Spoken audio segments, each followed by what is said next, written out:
नमस्कार, मैं हूं डॉक्टर अनिल सागर वशिष्ठ और आप देखना शुरू कर चुके हैं एमएचएमसी हेल्थ अड्डा। ये एमएचएमसी हेल्थ अड्डा का दूसरा एपिसोड है, लेकिन सही मायने में ये पहला एपिसोड है जहां से हम शुरू करेंगे एक यात्रा जिसमें कि हम टीबी यानी कि ट्यूबरकुलोसिस यानी कि क्षय रोग यानी कि तपेदिक से जुड़ी हुई तमाम वो जानकारियां आपके सामने रखेंगे जो आपके बहुत काम आ सकती है। जैसा कि आपको विदित है कि हमारे यशस्वी प्रधानमंत्री श्री नरेंद्र मोदी जी ने एक संकल्प लिया है कि 2025 तक हम भारत देश से टीबी का उन्मूलन करके रहेंगे। तो इस संकल्प को पूरा करने के लिए भारत के लाखों लाख एनटीपी के कर्मचारी लगे हुए हैं, अधिकारी लगे हुए हैं और बहुत सारी जन सहभागिता भी प्राप्त हो रही है। तो ऐसे में इन जानकारियों का आप तक पहुंचना आपको इस टीबी उन्मूलन प्रोग्राम से जोड़ेगा। तो हमारी सारी ये श्रृंखला जो कि हम कई एपिसोड में आपके सामने लाएंगे, ये समर्पित है उन सभी जुझारू टीबी के वॉरियर्स को, यानी कि एनटीपी राष्ट्रीय टीबी उन्मूलन कार्यक्रम के स्वास्थ्य कर्मियों और चिकित्सक अधिकारियों को जो दिन रात एक करके इस टीबी उन्मूलन के कार्यक्रम को बड़ी सफलता से चला रहे हैं और बहुत सफल हो रहे हैं। तो आइए दोस्तों, आज से हम शुरू करते हैं टीबी की जानकारी का एक सिलसिला एमएचएमसी हेल्थ अड्डा से। आज से हम शुरू करेंगे टीबी का इतिहास क्या है, टीबी यानी क्षय रोग यानी ट्यूबरकुलोसिस का इतिहास। आज की श्रृंखला का आलेख तैयार किया है डॉक्टर पावेल वशिष्ठ और डॉक्टर आंचल द्विवेदी ने। ये दोनों एमबीबीएस चिकित्सक हैं और इस वर्ष से अपनी पोस्ट ग्रेजुएशन शिक्षा प्रारंभ कर रहे हैं और मैं ये पूरा आलेख आपके सामने बांट कर प्रस्तुत करूंगा आपकी जानकारी के लिए। तो बात है सन 1882 की। सन 1882 को जर्मन के एक महान वैज्ञानिक, महान माइक्रोबायोलॉजिस्ट, महान फिजिशियन ने यह घोषणा की कि टीबी एक बैक्टीरिया द्वारा फैलती है। उस महान वैज्ञानिक ने टीबी के लक्षण वाले कई रोगियों के बलगम में एक बैक्टीरिया पाया, उसकी खोज की, उसका आइसोलेट किया और उसको नाम दिया माइकोबैक्टीरियम ट्यूबरकुलोसिस। और ये पता लगा कि इस बैक्टीरिया की वजह से ये टीबी, तपेदिक या क्षय रोग होता है। और 24 मार्च 1882 को उस महान वैज्ञानिक ने यह घोषणा की कि टीबी एक बैक्टीरिया जनित रोग है जो कि खांसी के एक रोगी के खांसी के बाद निकलने वाले थूक के कणों को वायुमंडल में फैलने से दूसरे स्वस्थ व्यक्ति को लगता है।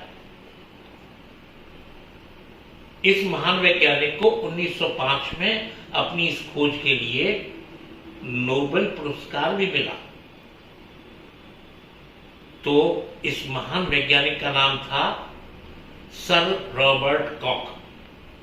ये एक जर्मन फिजिशियन थे, एक महान माइक्रोबायोलॉजिस्ट थे और इनकी इस खोज के चलते आगे चल के टीबी का इलाज संभव हुआ। सर रॉबर्ट कॉक की इस अनुसंधान, इस खोज के बाद ही ये चीज सुनिश्चित हो पाई कि ये टीबी का रोग क्यों होता है, कैसे फैलता है। और बाद में तमाम जो अनुसंधान हुए उससे ये पता लगा कि इसका इलाज कैसे किया जा सकता है। उससे पहले बहुत सारे पारंपरिक तरीके थे इलाज करने के। कुछ देसी दवाएं थी, आयुर्वेद में भी इसकी दवाएं हैं और भी पैसी जो स्थानीय स्तर पर चलती हैं उनमें कुछ दवाएं रही होंगी जिनसे वो इलाज करते थे, लेकिन कोई भी इलाज सटीक नहीं था जो इसका जड़ मूल से खात्मा कर सके। तो सर रॉबर्ट कॉक की इस खोज ने एक दिशा खोल दी कि हाँ, हम अब टीबी को ठीक कर सकते हैं। और 1940 के दशक में, 1950 के दशक में बहुत सारी ऐसी दवाएं जो टीबी की बीमारी के इलाज में काम आई टीबी के बैक्टीरिया को खत्म कर सकती थी, उनका अनुसंधान हुआ, उनकी खोज हुई, जैसे रिफैम्पिसिन, आइसोनेक्स, स्ट्रेप्टोमाइसिन, पैराजोनामाइड, इथेम्ब्यूटॉल, थायोसिटाजोन, पास।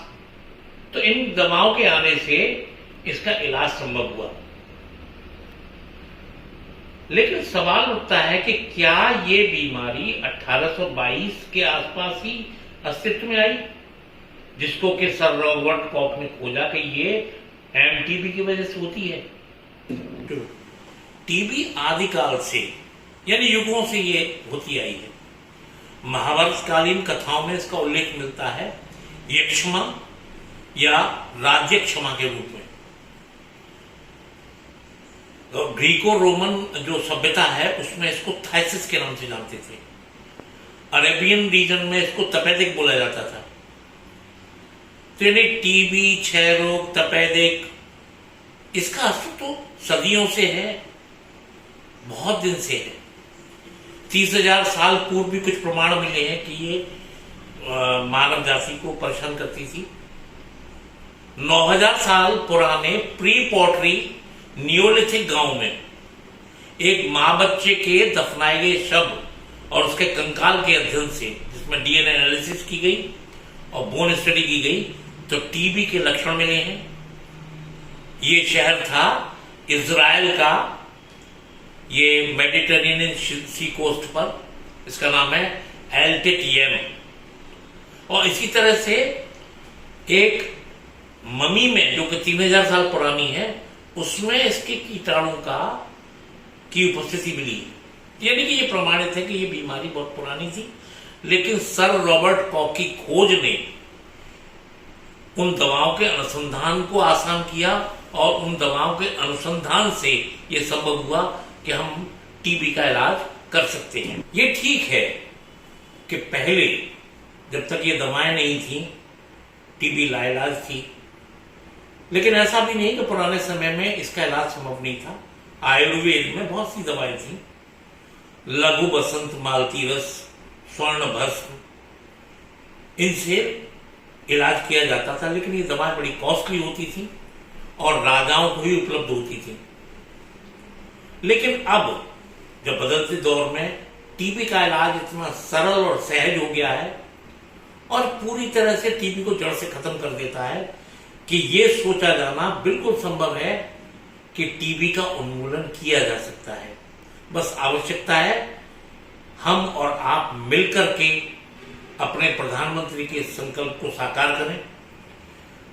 हम और आप मिलकर के हमारे देश के लाखों लाख एनटीईपी यानी नेशनल टीबी एलिमिनेशन प्रोग्राम के उन सभी अधिकारियों और स्वास्थ्य कर्मियों को प्रोत्साहित करें जो बहुत उल्लेखनीय काम कर रहे हैं टीबी उन्मूलन में। तो एक संक्षिप्त इतिहास मैंने आपके सामने रखा कि टीबी का इलाज कैसे आया, टीबी कैसे पता लगी कि एमटीबी यानी कि माइकोबैक्टीरियम ट्यूबरकुलोसिस से ये होती है। तो इस आलेख को जैसे मैंने बताया था तैयार किया था डॉक्टर पावेल वशिष्ठ और डॉक्टर आंचल द्विवेदी ने, और हमेशा की तरह हमारी टीम कैमरे के पीछे सिमरन वरुण जो कि क्लिनिकल अटेंडेंट हैं एमएचएमसी की, और साथ में उनके हैं विजय पाल सिंह माथुर जो कि मैनेजर है एमएचएमसी के। हम लोग इसी तरह आते रहेंगे और हमारा प्रयास ये रहेगा कि हम उन सभी लोगों को इस मंच पर लाएं, वो अपने वक्तव्य अपनी बातों से आपको ये जानकारियां दें कि क्या हो रहा है टीबी के कंट्रोल उन्मूलन में और किससे आप लोगों का अवेयर होना है। वो सभी चिकित्सा अधिकारी जो इस क्षेत्र में बहुत अच्छा काम कर रहे हैं, जो स्टेट लेवल पे काम कर रहे हैं, जिले लेवल पे काम कर रहे हैं, या वो सभी स्वास्थ्य कर्मी, हम प्रयास करेंगे कि उनकी भी वार्ता, उनके वक्तव्य भी आपके सामने रखें समय समय पर। धन्यवाद। अब आज्ञा दीजिए अगले एपिसोड में।